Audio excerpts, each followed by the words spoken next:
Oke, Assalamualaikum warahmatullahi wabarakatuh. Perkenalkan, nama saya Robiansah. Saya mahasiswa pendidikan biologi Universitas Maritim Raja Ali Haji. Di sini saya akan menjelaskan mengenai bioteknologi. Dan tugas ini saya buat untuk memenuhi tugas UAS mata kuliah bioteknologi. Dan dengan materi bioteknologi kedokteran dan submaterinya sejarah dan perkembangan bioteknologi kedokteran dan dampak yang ditimbulkan dari bioteknologi kedokteran itu. Baiklah, untuk lebih jelasnya, silakan simak video berikut ini. Sebelum kita mengetahui sejarah dan dampak bioteknologi kedokteran, ada baiknya kita mengetahui dulu apa itu bioteknologi. Jadi, bioteknologi ini merupakan cabang ilmu yang mempelajari pemanfaatan makhluk hidup, jenis bakteri, fungi, virus, dan lain-lain, maupun produk dari makhluk hidup seperti enzim, alkohol, yang di dalam proses produksinya untuk menghasilkan barang dan jasa. Langsung saja kita masuk ke sejarah dan perkembangan dari bioteknologi kedokteran itu sendiri. Jadi pada awal diterapkannya sampai tahun 1857. Bioteknologi ini disebut dengan bioteknologi non-mikrobial.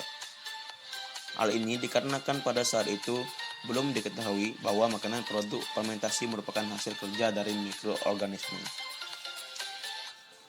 Dan lanjutlah pada tahun 1857. Setelah Louis Pasteur itu menemukan bahwa fermentasi yang terjadi di dalam pembuatan anggur merupakan hasil kerja dari mikroorganisme. Dan disebut dengan bioteknologi mikrobial.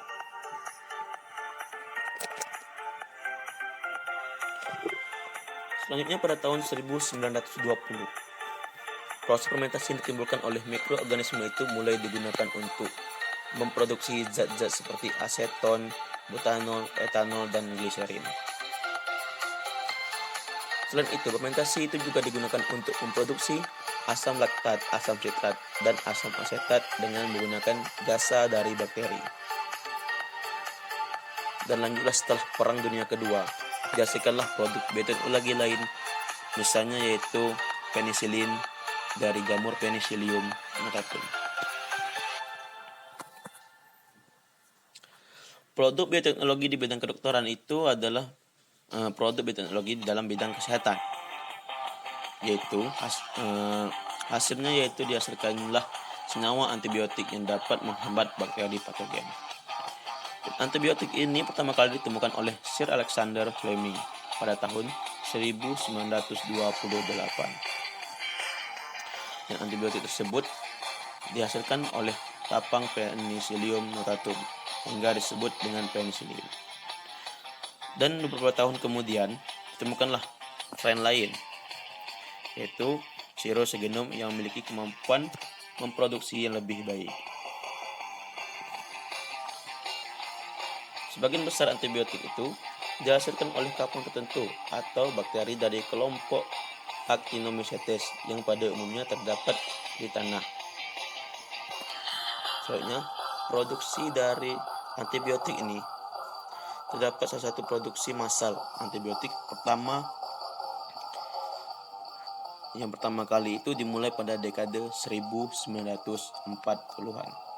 Yang pada awalnya antibiotik diproduksi secara alami, tapi karena perkembangan zaman, dari teknologi dari zaman ke zaman itu semakin berkembang dan sekarang telah dimodifikasi secara kimia sehingga merupakan proses semi-sintesis.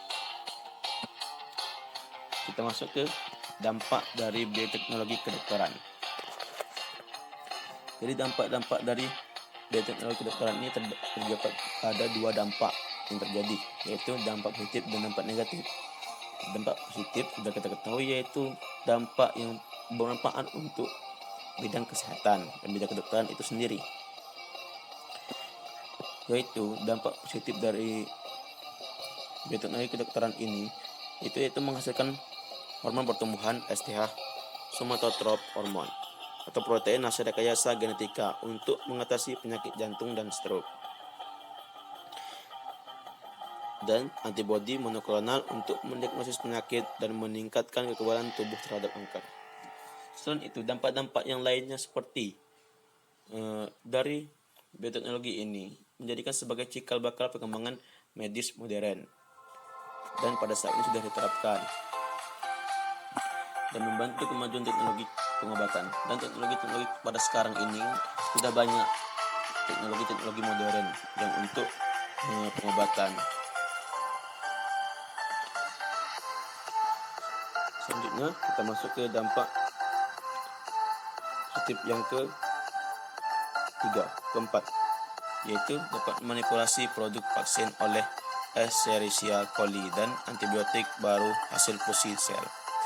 Dan yang terakhir itu interferon merupakan antibiotik yang dimodifikasi dan fungsi untuk melawan melanoma atau kanker darah dan bisa membantu menyembuhkan penyakit rematik tulang.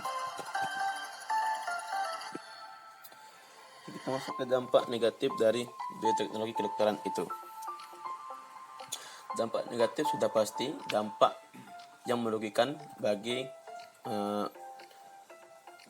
kita di bidang kedokteran itu sendiri. Yaitu yang pertama, bisa menyebabkan alergi. Terus dapat menyerang sistem imunitas pada manusia, dapat mengakibatkan kekebalan terhadap antibiotik, bisa menyebabkan keracunan, dan dapat memunculkan penyakit baru dan kerentanan terhadap penyakit tertentu. Nah, ini sangat berbahaya, yaitu sudah pasti jika terdapat bioteknologi pengembangannya itu sudah pasti juga akan menimbulkan penyakit-penyakit yang baru yang mungkin susah untuk mencari antibiotiknya atau antibodinya seperti sekarang ini. Dan selanjutnya, efek samping antibodi monoklonal pada pasien. Yang paling umum adalah demam, menggigil, dan gejala mirip flu lainnya, seperti nyeri otot, nyeri kepala, dan rasa letih. Dan sebaiknya gunakanlah antibiotik itu sesuai dengan dosis yang dianjurkan. Dan jangan memberikan antibiotik dengan dosis yang terlalu rendah dan juga terlalu tinggi.